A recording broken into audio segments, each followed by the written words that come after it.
Shalom. जिवंत गोड येशूच्या नावात आपल्या सर्वांचे मार्गाकरिता प्रकाश कार्यक्रमात सहर्ष स्वागत करीत आहोत.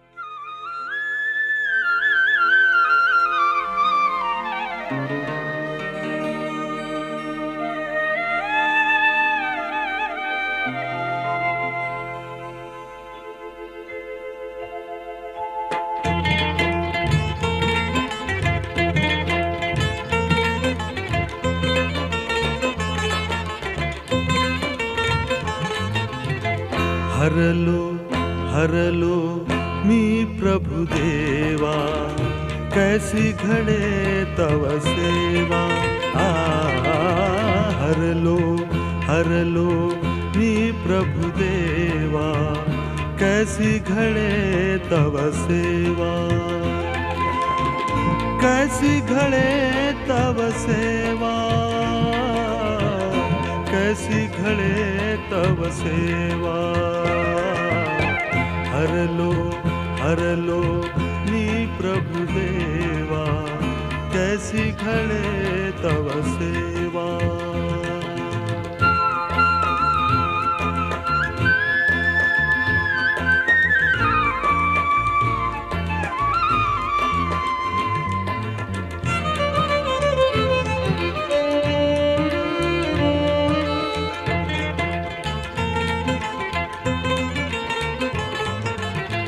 पापामध्ये मन लोळे, झाल्यावरती उघडती डोळे. दृढ निश्चय मी केले, परिते समयी व्यर्थची गेले. हरलो हरलो मी प्रभु देवा, कैसी करूं तव सेवा.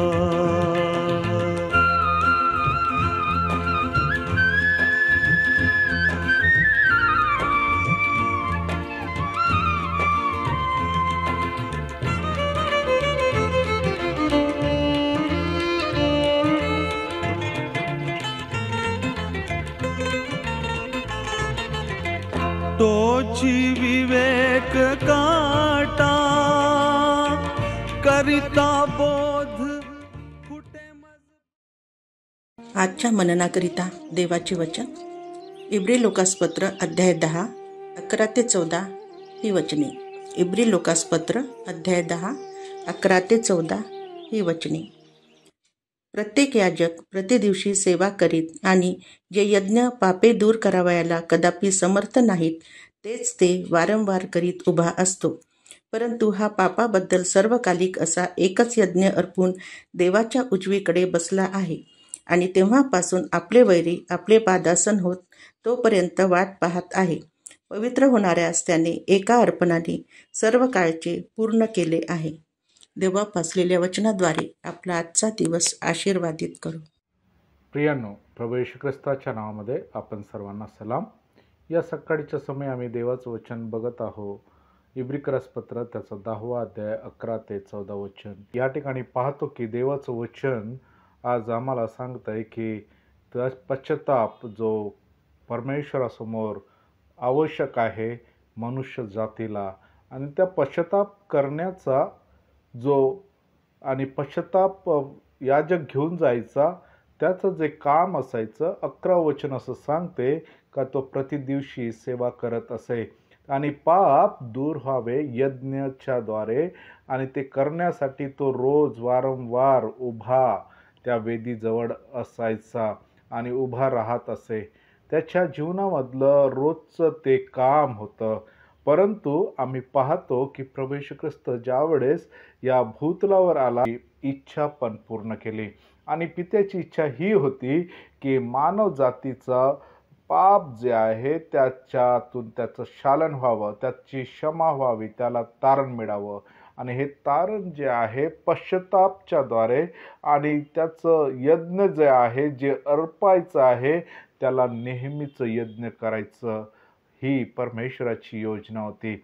आणि म्हणून ज्यावेळेस आम्ही पाहतो ह्या 11 ते 14 वचनांमध्ये तर आम्हाला दिसून येते की प्रभू येशू ख्रिस्त तो कोकरा बनला, जे पापांचे शालन करणारा झाला. हे ती योहान बाप्तिस्मा करणारा त्याला पाहतो आणि तो म्हणतोय की हा पहा जगाचे पाप हरण करणारा. आणि त्यांनी ओळखलं होतं की हा पापांचे शालन करणारा आहे. आणि म्हणूनच आज आम्ही ह्या ठिकाणी पाहतो इब्रिकर्स पत्रामध्ये पण की त्यांनी 12व्या वचनामध्ये सर्वकालिक आणि एकच यज्ञ अर्पून देवाच्या उजवीकडे बसला. वारंवार आता करायची गरज नाही, ते कार्य त्यांनी संपवलं आणि परमेश्वराच्या उजवीकडे बसला आहे. पृथ्वीवरचा जो याजक होता, दैहिक याजक, त्याला वारंवार त्या वेदीजवळ जायची आणि ती यज्ञ पापे अर्पण करायची गरज होती. परंतु हा स्वर्गीय याजक अवतरला आणि त्याने मनुष्याचं सर्व पाप एकच यज्ञ अर्पून देवाच्या जवळ उजवीकडे जाऊन बसला आणि आज तो आमच्यासाठी मध्यस्थी करत आहे. आज प्रभू मला आणि तुम्हाला त्याच्या मध्ये आणि त्याच्या अनुसार चालण्यासाठी, त्याचं सिद्ध जीवन बनण्यासाठी, पवित्र जीवन होण्यासाठी एकच यज्ञ त्यांनी अर्पण केलं आणि आता त्यानंतर यज्ञ अर्पण करण्याची गरज नाही. आज आम्हाला प्रभू येशूवर विश्वास ठेवायचा आहे आणि आपल्या जीवनामध्ये त्या पापापासून आम्हाला पश्चाताप करायचा आहे आणि आपलं जीवन त्याच्या हाती सर्वस्वी द्यायचं आहे. म्हणजे तो प्रभू मला आणि तुम्हाला पूर्ण रूपेने तो शुद्ध करेल, पवित्र करेल आणि त्या पित्याजवळ उपस्थित होण्यासारखं आमचं जीवन तो निर्माण करेल.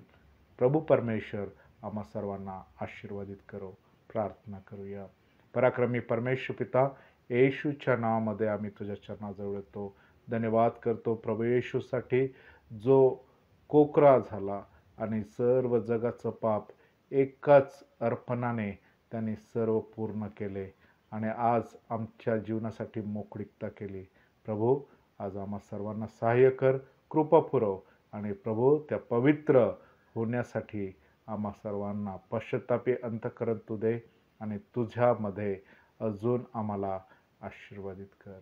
प्रार्थना येशूच्या नावात मागतो म्हणून ऐक. आमेन.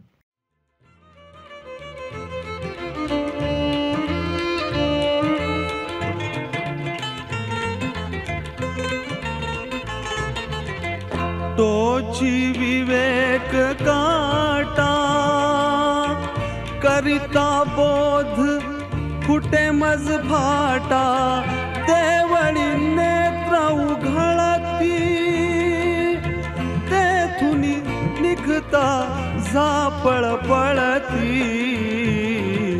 हरलो हरलो मी प्रभु देवा, कैसी घड़े तव सेवा,